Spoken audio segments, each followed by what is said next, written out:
Are you fed up with printing out exercise programs? Or horror, drawing them? Solve every exercise prescription issue you can think of using Rehab My Patient. Thousands of pictures, videos of every movement you can dream up.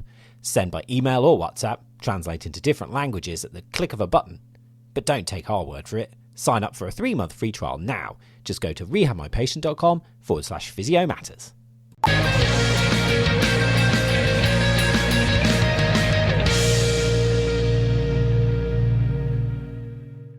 Daniel Moore, welcome to Chewing It Over. What profession makes the best MSK clinicians? I'd have to say chiropractors. You know that, Jack. Oh, right. Okay. Well, I'm excited to debate that with you. Me and you off air and also knowing a bit of each other. We met at the BCA conference in person recently. And I think that and this is where you can correct me if I'm wrong or add to this, is that we both have an opinion that in time, a quality contemporary MSK clinician calling from the same evidence and drawing its own clinical philosophies, caring about reasoning, caring about rehab, might find himself in a similar place, right? But the journeys to get there are going to be naturally different depending on what their background qualifications and the cultural heritage of that profession. And that's the thing we're going to debate on today. So would you challenge that view in terms of a conclusion? And whilst let's then get into those differences, but let's just make sure we're on the same page in terms of those similarities. I think so. I think that's kind of fair to say that was where we got to. And I think we've had that experience in different guises, haven't we? You know, in different environments, maybe that sport or education or different sectors. I think certainly my lived experience is that when you get to a certain level in MSK, things start to look similar in terms of skill set. And like you said, quite rightly, the evidence that we're calling upon to do different things. So I'd agree with that premise. And like you say, it just depends on that route then, the journey that the clinician takes from, pre-higher education all the way through to that could be X number of years down the road, So I do think that the journey makes a big difference. Now, one of the things that I found interesting was when I was about to sort of define that premise, I almost then said, imagine someone 10 years qualified that, or 15 years qualified that. And actually, one of the things I want to explore is actually is there a rate of progress or a natural trajectory that gets one there sooner than the other, which we can come back to. Before I forget to, though, could you introduce yourself to the listeners and what you're up to at the moment? Yeah, sure. My name's Daniel Moore. I'm a chiropractor, and I'm currently the course lead for the chiropractic integrated masters at Teesside University in the northeast of England. I've been here for 4 years developing the degree program, and I've been in the profession since 2009. Done a lot of work in sport and education now, and I'm full-time academic. Superb. No, thank you. And thanks for coming on. I'm looking forward to getting into this with you. Where to start? I feel like, what do you feel are the things then that would, if we think about what shapes a great MSK clinician these days, what do you think it is about chiropractic that makes that a useful heritage? In fact, let's argue, you make the case for why it might be the best starting point that someone could get. Well, I think it's kind of because it's, we debate this all the time, not debate it, but we have this discussion all the time because applicants say, well, what's the difference? Why would I want to go down the route of being a physio? Why would I want to go down the route of being a chiropractor? And I think that end destination is probably where I would start with people and say, well, where are you going? And then work out what best resonates with you.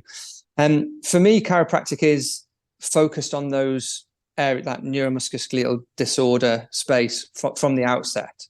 So that's one of the biggest sort of differences in terms of the scope of the profession. And I know we'll get into that kind of that pro and con between having that breadth at an undergraduate level compared to chiropractic. But I think that because it's our focus, obviously tongue in cheek, the original answer, it very much depends on a lot of different things. But as we focus on that from the outset, I think it probably stands us in good stead to create the building blocks that are going to go on to then be that MSK professional and have that scope of practice that sort of sits within that sphere of influence without sort of going over there or going over here. Whereas with physiotherapy, and this isn't a downside, I don't think. I think it's one of the strengths, is that there are different pathways that you could go down and specialize in different routes, MSK just being one of them.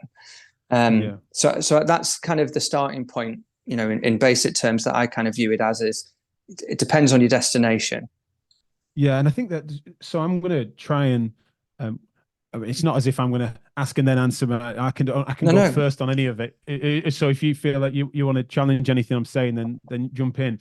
But I think entirely. to make sure I do the physiotherapy profession a service in offering why I feel that physiotherapy is well placed to create great MSK clinicians in time, is that breadth that you describe within a degree of which you could go into respiratory care or more obvious surgical orthopedic type work, the obvious NHS heritage of which you then have that associated within even your training, neuro, means that then depending on, and I think it could well be that it's just then the timeline on this could be really interesting to challenge. But generally, it means then that in the contemporary MSK space, where that initial review definitely involves comprehending masqueraders, comprehending what this isn't, making sure it's MSK. I think that to some extent, that heritage of having that breadth, having been in neurosurgery, having been in a situation where you're in a cardiac rehab environment of which you're needing to work out as to how hard to push or not push for whatever reasons, and to have that depth of very specific physiological insight that isn't associated to MSK, and then bringing that across, Yeah. can then really leave you with a great foundation in order to subspecialize. That I would be fearful. Granted, I've not done a chiropractic degree whilst worked with many chiros more than most physios.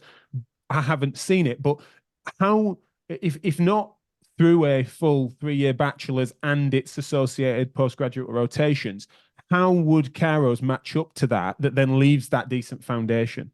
Yeah, sure. So I think that's one of the, being a younger profession, I guess, in the UK, and people may not be aware of the undergraduate model. We're a 4-year undergraduate master's, so it's a 4-year degree program. And we still have a central regulator, the General Chiropractic Council. So all of our education institutions in the UK are regulated by the GCC, and we have education standards that regulate us as primary care, as primary care clinicians. And to achieve that status, the standards do include anatomy, physiology, pathophysiology, neuroanatomy, neurophysiology, clinical neurology. So we do all of that general diagnosis stuff in our first, second, and third years to get to a point where we can differentially diagnose, and we do have that kind of, is this for us mentality of, Right. Is this in our scope of practice, or does it need to be referred to GP? Is this in our scope of practice, or is there another secondary care environment needs to go into? Referral and that awareness of the medical conditions is well within our remit to manage at assessment, but not necessarily manage in terms of treatment further on. So we kind of have that ingrained in our education standards. But I think something that you and I also tended to agree on when we first met is that we could probably do more. And one of the things that we're trying to do at T-Site, we've developed the placement model to get our students out into practice.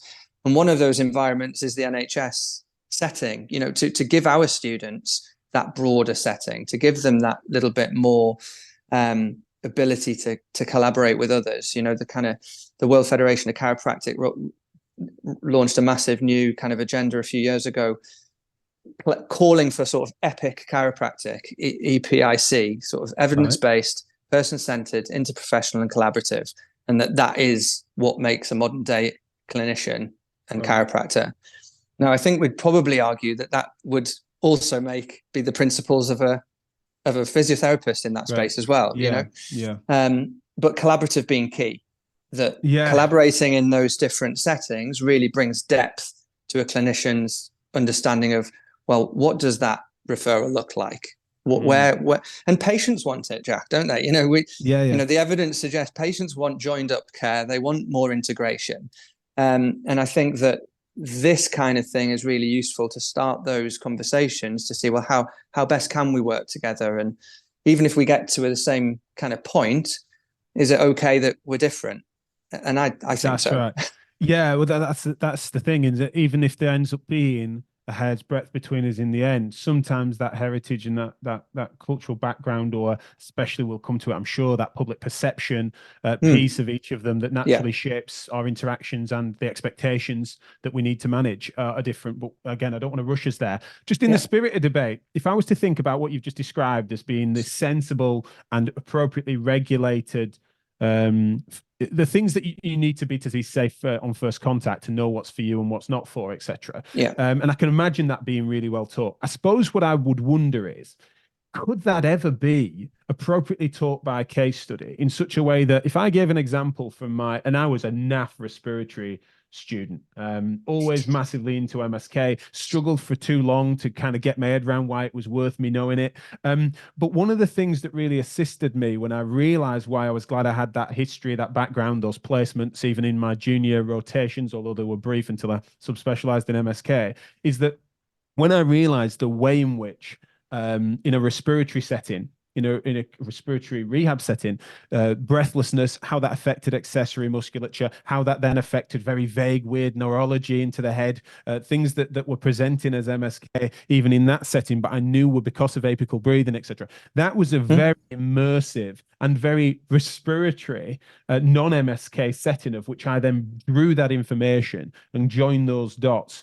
That, yes, I could imagine a circumstance in which that might have been taught, but there isn't necessarily a circumstance in which a chiropractor would be in that setting at the moment, because it was a very medical placement and very medical rotation. So I just wanted to throw that to you as to whether or not, how do you, if am I describing something that's a reasonable difference? And if so, how might you mitigate some of the natural immersive learning that physios might get in that space compared to you having to teach it by, say, case study in theory?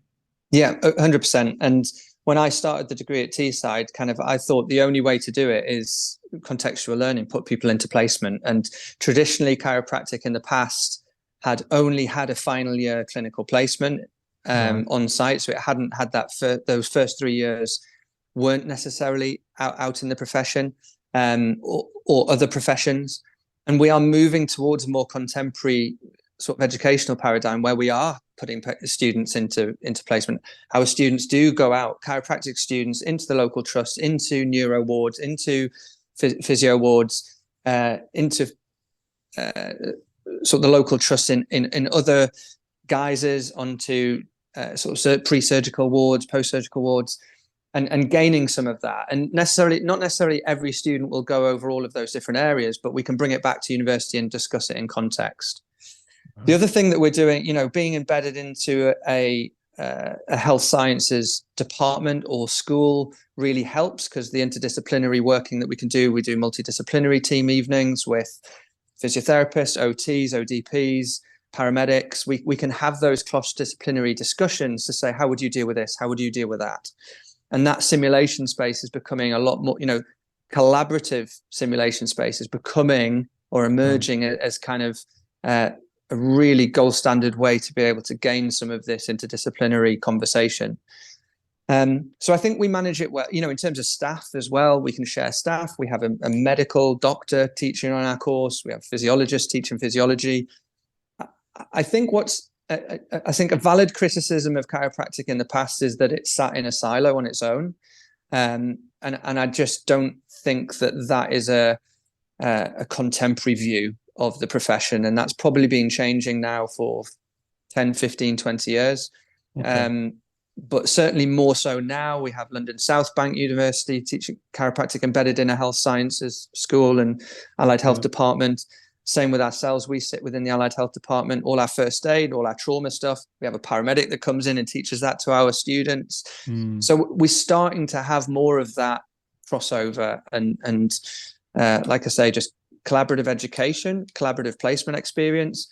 And then we're trying to pull that final year experience together, whereby we have the strength and conditioning students, the sports therapy, everyone working together, cross-referring, learning from each other, and also pulling staff and professionals into that as well. So the more links we can join, I think the more we negate that.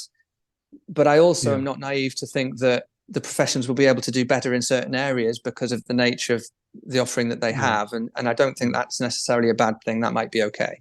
Sure, no, I can understand that. I think the what I've tried to make there is where I think the strength lies in the argument that physios Mm. might then have that deeper foundation. However, to just allow myself to weaken my own argument a little in recognizing that in time, what I've just described, there might be someone listening to this who's a few years graduated that'd be like, well, I certainly didn't have a respiratory replacement of which I encountered what Jack's just describing, and those Mm. things are becoming, it's more and more of a lottery as to what placements you have. I know that I was fortunate that I'm in a school that still holds a situation where you can have MSK, orthopedic, neurology, respiratory placements, as well as then subspecialties into your third year.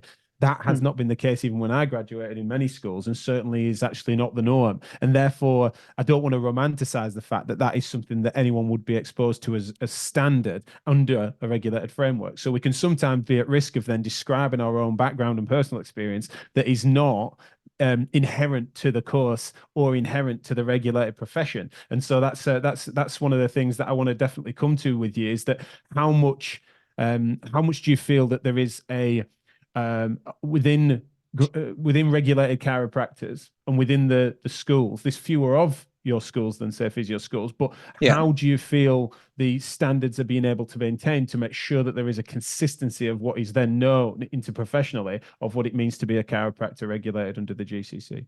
Yeah, sure. I just broached that. You mentioned something interesting there.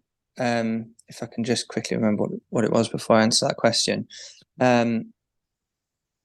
Yeah, no, I'll move on and answer that question in terms of consistency, but then come back to some. Oh, I know what I was going to say. If we look at kind of other areas that we could maybe just counter your point, say that's really useful. I know what I was going to say. I think that really does place physiotherapy well to be situated in the NHS, and we're having to do probably some more work. Although we might have some of the basic competencies to go and work in that environment and integrate into the NHS. I think we've got the kind of academic competencies, but we don't have that cultural experience that physios have because of those placements. And I think that is a downside and probably an advantage for physio.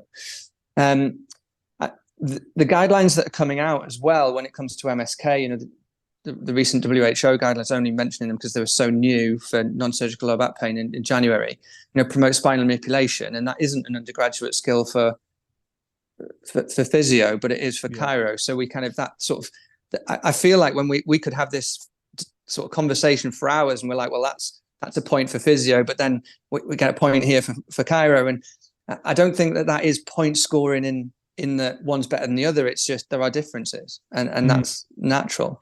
Yeah.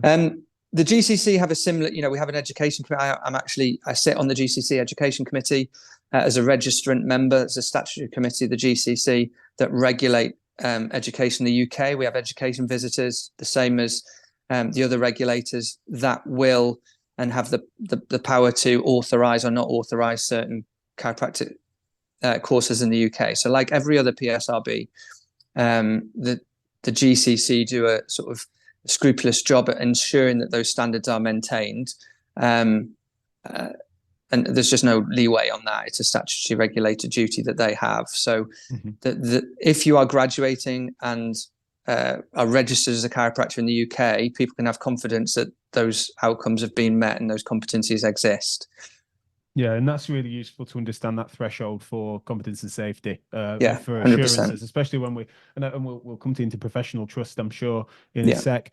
You've already made what I think you'd agree is a really strong suit in terms of a tick on the column for chiropractic over physiotherapy is actually the subspecialism of MSK from the off and being known within the pain and injury space in the primary. So tell us a little bit about why, and add some meat on why that's a real strength to it. What are the key things that within an undergraduate physiotherapy? Sorry, I know it's a master's, but I mean that entry level point for training as chiro. Talk us through, including across manipulation and management in manual therapy skill, as to why that does end up being a sort of strength if we're trying to level peg them against each other.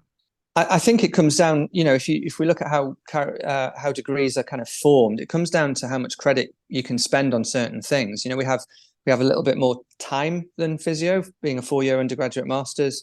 And because we maybe don't have those other subspecialties, we can spend more time on some of those really key areas like clinical neurology, orthopedics. So if we think about our kind of objective assessment, let's sort of just take sort of practical objective assessment, observation, palpation, gait, orthopedic evaluation, special tests, functional management. We have a module in year 1, 2 modules in year 2, 2 modules in year 3 modules in year so we've got 2, 4, 6, 8, 10, nearly 120 credits, a year's worth of credits focused on assessment in its different guises. Now, in terms of MSK assessment, I'd be interested to how much credit is, I think that will be more, that will turn out to be more. Yeah, it's likely to be, than in the physio space. So again, it's just due to our specialism, we don't have certain other things that we do have in terms of objective assessment, which I think is a benefit, because our students are then really competent at MSK assessments when it comes to their first day of their clinical year, which is year 4. And they're able to work independently in that MSK environment from the summer of their year 3 under supervision. And so I'll say this definitely more as devil's advocate, because I have no reason to know that this is the case, really. But I can understand the argument, and I think that to some extent, if I studied it carefully enough, I might find this, is that there might well be in that process that you're describing, it could be one thing to load it as look at all this attention, but there could also be an over-analysis that can occur to that, in which you're potentially training people to examine and scrutinize and consider relevant factors, of which we as physiotherapists, or particularly me as a physiotherapist, might well find that then if I was to indulge the stereotypes of chiropractic, which I think is unfair increasingly these days. It's useful though sometimes, but I think what I definitely mean is that, well, how on earth do you manage to do so much education in that space? They must therefore be teaching the relevance of, are they dangling plumb lines off each other all the time? Are they implying that there's some extrasensory palpation skill of which you need to make sure you develop so you can understand where T9 is on T10? Therefore, no wonder there's a lot of credits associated to it. So again, I accept that I might be indulging stereotype there, but how do you mitigate that risk? And is that definitely part of the maturity of the profession? Well, I think we're just being, I think one thing is we're interrogated by the evidence. So if we were doing things, the GCC education visits, those are not chiropractors. We're regulated by lay individuals as well as chiropractic registrants. So I guess you're getting an objective view there. And if we were sort of straying off course, particularly, the university would look at that. We have very cross-disciplinary review panels of the modules and the courses that we run. So I think we're just trying to spend the time getting undergraduates really good at something, and spending time reviewing the right stuff. And I think that other than to say, it's still guided by the best available evidence, and it's still just trying to get undergraduate students really, really good at a certain skill set, which is challenging because they haven't done it before. And consider all of those things that we've talked about from the pathophysiology side in their objective assessment, to be able to make those really sound determinations of whether it's for them or not. I think that the more time we could spend a career doing CPD around objective assessment and it'd be valid, and we're just trying to cram as much into the undergraduate space as we can. And that's definitely it, isn't it? It's, of course, you can wash, rinse, repeat, different angles, different cases, different. So it's not as if that. Well, to spend that much time on it, therefore you must be learning something daft. Is not a fair judgment, but it's just one of them things that definitely gets us to a point where I think potentially conversations like this too often devolve. But it'd be stupid for us to not go there a little bit. Is that I think that both professions have some responsibility to clean house. And that to some extent, there is a natural legacy across both professions and all associated MSK professions as to where there may well be mechanisms of practitioners to hide from, say, the evidence or the natural philosophical progressions of the industry at large. And then where the association, interprofessional reputation can sometimes mean that it can suffer. And that can sometimes be that then failure to collaborate or to update yourself on where your similarities are in the primary. But it also means then that if it's an understandable way in which people, if a physiotherapist meets a number of chiropractors in various different circumstances, from letters, from hearsay from patients and stuff, which is sometimes a problem, and vice versa, if indeed it seems that there are very disparate philosophies, then no wonder that then it's not just a stereotype. It's that seems to be sticky and it seems to be valid and there seems to be something to be said for that's the only thing they encounter them on. So as under that responsibility to clean house under both parties, can you give me an insight, and I'm happy to share mine, as to what it is within chiropractic that has then potentially is helping to do that, if indeed you feel it needs it? Helping to clean house, do you mean? Yeah, I think patient need and becoming more professional over time. I think it's a cultural shift. We come from quite a from a vitalistic background, a very kind of maybe unevidence-based foundation. Back to the 1890s, and that kind of stayed with the profession for some time. And I think that when we started to become regulated in the 90s through into the early 2000s, the profession, certainly in the UK, realized that there was a need to professionalize over that period of time. There was still a lot of people out there, not that chiropractic as a profession back then was the Wild West, but there was still probably less of a professional view of how chiropractic should be. And I think the needs of patients, the needs of society has morphed chiropractic into a much more professional profession now than it was maybe 30, 40, 50, 60 years ago.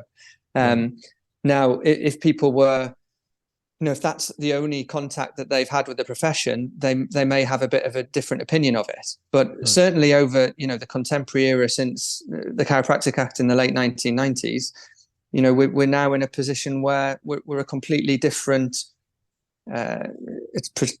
completely different profession with regulated education, a view towards epic chiropractic and it being evidence-based, underpinned by patient-centered initiatives, interprofessional and collaborative. So I think those things have just evolved into our culture over time, probably as they're evolving through physiotherapy as well. It's harder now, just generally speaking, in healthcare to do wacky stuff. People are more wise to it. Patients have a higher demand. It's harder, and why would you want to when there's so much, better attention to the evidence, and that evidence can be mixed. We could do another half hour on what is evidence, but I think that's important to think that certainly I don't give that any time. That side of the coin is just history. We teach it here as history. It's like, sure. That's how it is. Yeah. It's just not part of contemporary chiropractic.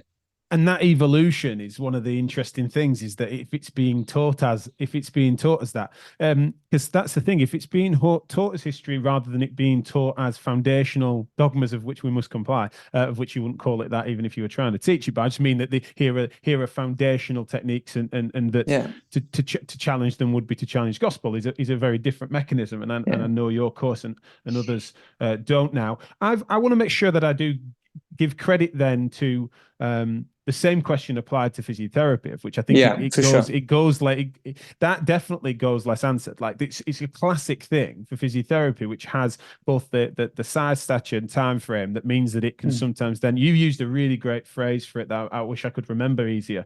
Go on, you remind it. Cultural, to say cultural legitimacy, or might be. It's better than that. I can't remember. I wish I remembered it. You can't even remember it. But this sort of means that it's just better known in a sense, and therefore sometimes it's easy for a physiotherapy or physiotherapy as a profession to say how do you sort out the cranks on your side of it, whereas within physiotherapy sometimes the mirror being held up doesn't look good, in a sense that sometimes there's a complacency there over the inherent legitimacy, of course, to this, when we know full well in practice that you are just as likely to get some sort of really out their take on a matter that you might disagree with, and that you don't necessarily then have the because of the one of the downsides to not necessarily having that internal tribalism means that then sometimes you're just squeamish and you're just trying to there's no mechanism to squeeze that out. And so I will admit that I think we're on a similar course. I think we have an interesting conversation where it's difficult to know the differences in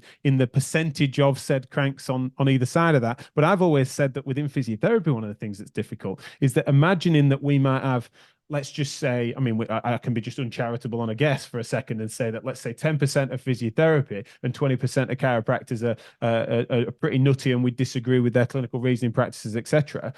That's still a hell of a lot more physiotherapists than it is chiropractors by design of how percentages work on a macro number, in that we've got 67,000 physiotherapists compared to, I forget, 2,500, 3,000 chiropractors. 3,738, something like that. So nearly 4,000. The percentages are significantly different there. And obviously I'm guessing at it, but I think that it'd be remiss if we missed it. But similarly, that is where almost the boring part of the conversation is these days, if indeed we're looking to raise standards. So I know we need to wrap up, but one thing I definitely wanted to ask you then is that in timeline, do you think then that if you've got a chiropractic undergraduate and a physiotherapy undergraduate coming straight through without any of the previous life experience, let's age match them at 18 or something like that, then do you think that the person that we agreed would end up being the sort of convergence within later into their career? Do you think that chiros get there sooner? That is so. Yeah, I mean, I don't know. It might be that they get there at the same time because they might not be savvy to the same opportunities that physio would be for that cultural legitimacy reason. You know, it probably took me a lot longer to get into. You know, I ended up going down. You're getting into Sunday league football. You know, doing my trauma first aid course to become an FA medical tutor, then getting into sort of women's Premier League, whereas a physio might get that opportunity straight away because they're a physio. Why wouldn't we have a physio? You know, it's like a chiropractor. I've got to do a bit more work to be able to sort of get the cultural understanding and sort of carve out my kind of my use in that space. So I don't know the answer. I think that, you know, the opportunities exist for both. I think for undergrads, you've got to put yourself in the right place. You've got to give yourself opportunity and you've got to get after it, whether you're a physio or a chiropractor. I think you have to offer your time up and understand that you are not the finished article yet and never will be. You've just got to kind of progress. And I really do think that in the spaces that I work in and the people that I speak to, collaboration is just really key. We have to give people the benefit of the doubt. We have to, you know, stop the kind of throwing stones and start to work with people and turn the focus round to patients rather than ourselves. I think that's the big message that it's not about us. It's not about physiotherapy or chiropractic. It's about what this burden of disease from MSK is catastrophically affecting society.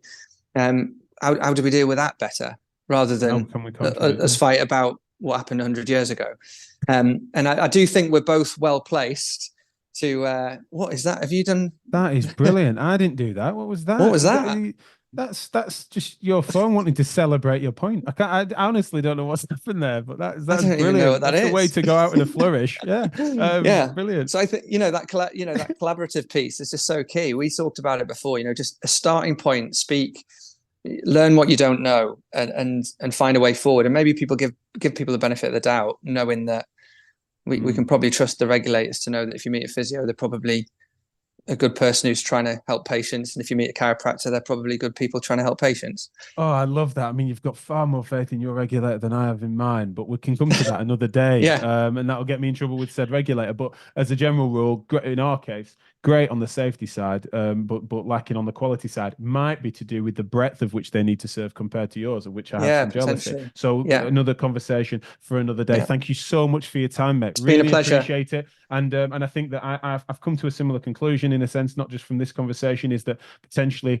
chiropractic in these days to start in a better spot and a better footing, but then hit some treacle in terms of getting itself going because of the opportunities. So they might get there at the same place. Very interesting if chiropractors then do have better opportunity and better access to more breadth.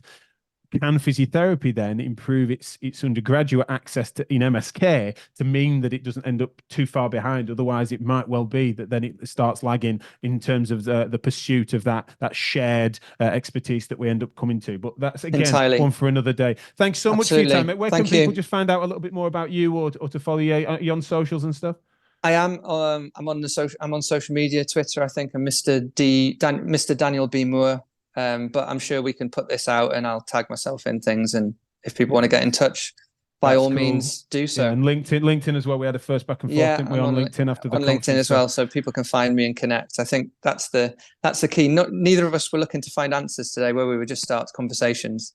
No, exactly. No, it's great, and I look forward to further contributions from you, your team, and I think it's exciting for me to try hopefully platform some of the work you guys are doing at Teesside, which is very multi and interdisciplinary, which is great. Happy to. Glad to have got things going, mate. All right, take care. Thanks very much. Take care. Cheers, buddy. Cheers. Bye, Jack.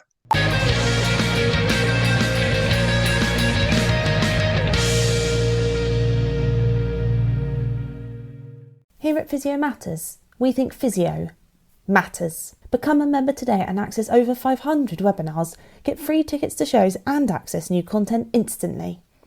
Access at home, work, or on a ferry to ensure your CPD is all smooth sailing. physio-matters.com. More content than you can take through customs.